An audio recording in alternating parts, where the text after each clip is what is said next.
Today I'm going to be showing you the installation of Linux Mint.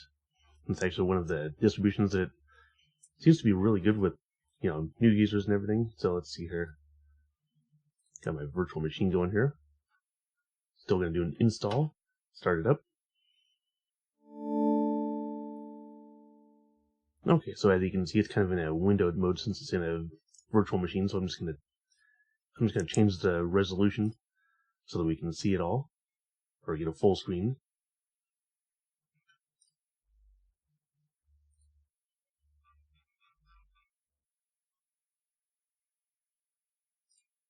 And that's the one we need. And let's keep the changes. Okay, so here's the desktop. It's actually pretty nice. I like it anyway. And this distribution is actually good for new users and advanced users alike. Okay, let's go for the install.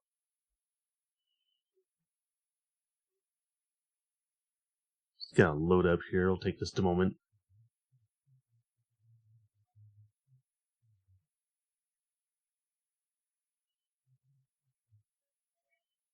Okay, so this one's set already. I just installed the media codecs just so I don't have to do it later. And so now we're in the partitioning part. If you had multiple hard drives or multiple partitions that are empty, then you would see not just this one here, but you'd see like replace disk or run alongside, something like that. But in this case, we're just gonna erase the disk and install this Linux here.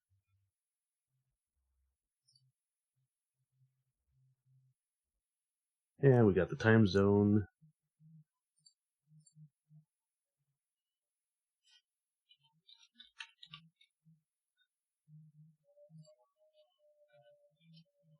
And a strong and complicated password, of course.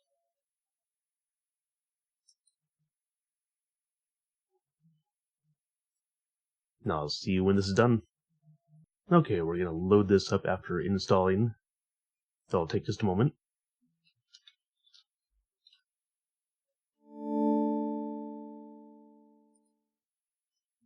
So now when you start, you get to this welcome screen. And first thing I'd recommend doing is I'm going to change the settings here a little bit.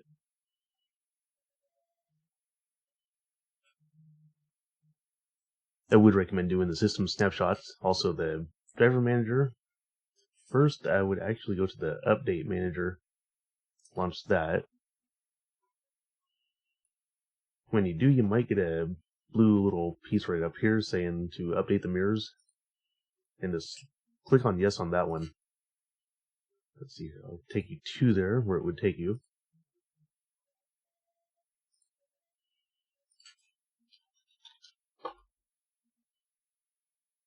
So it would take you to this screen. All you do, click on that. It'll start pinging the different servers, and then whichever one is the fastest at the end, just click on that one and hit apply. And I've already done this, so then that's all you do on both of these. Then I would do the software update after that. With the driver manager, I would install the video drivers and any other drivers you might need.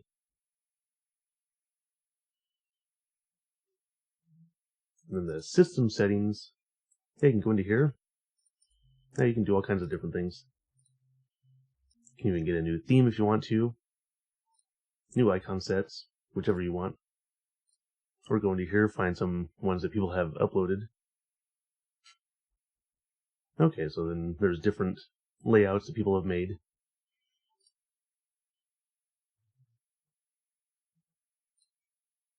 And with these, you can actually download productivity disklets here. See what else they have here. And you can actually sync your Google calendars with this calendar.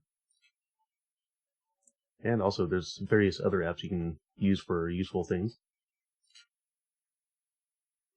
And different extensions, you can try these out. And there's a few things you can put onto here if you want to.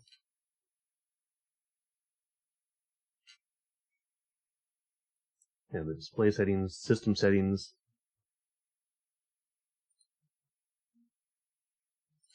Well, let's take a look at something here. You can either press Control-Alt-T to bring this up, or you can press down here. I want to try something.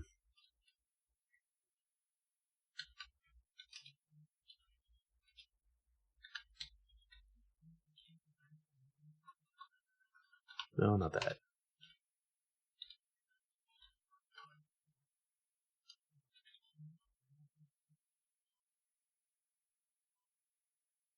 Just going to update the software packages, and now we're done.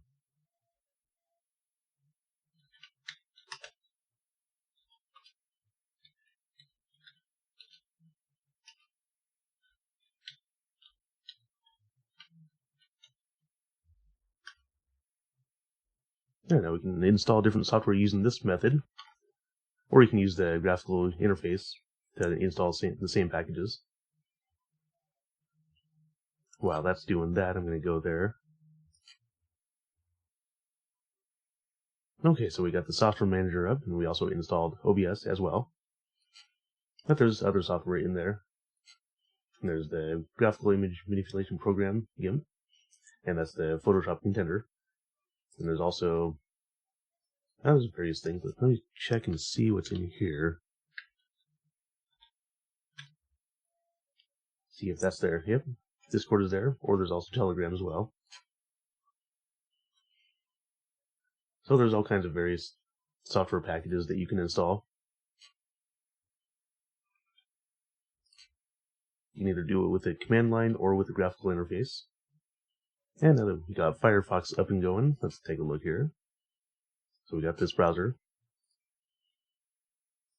And a menu system, we got some of the default software that comes with the installation at first. Even has the Office suite here. Has the VLC player, which is very popular. And various other things too. Well, so far I definitely would recommend this for any new users or even advanced users alike. Well, if you like this video, go ahead and hit like and subscribe, and I will see you later.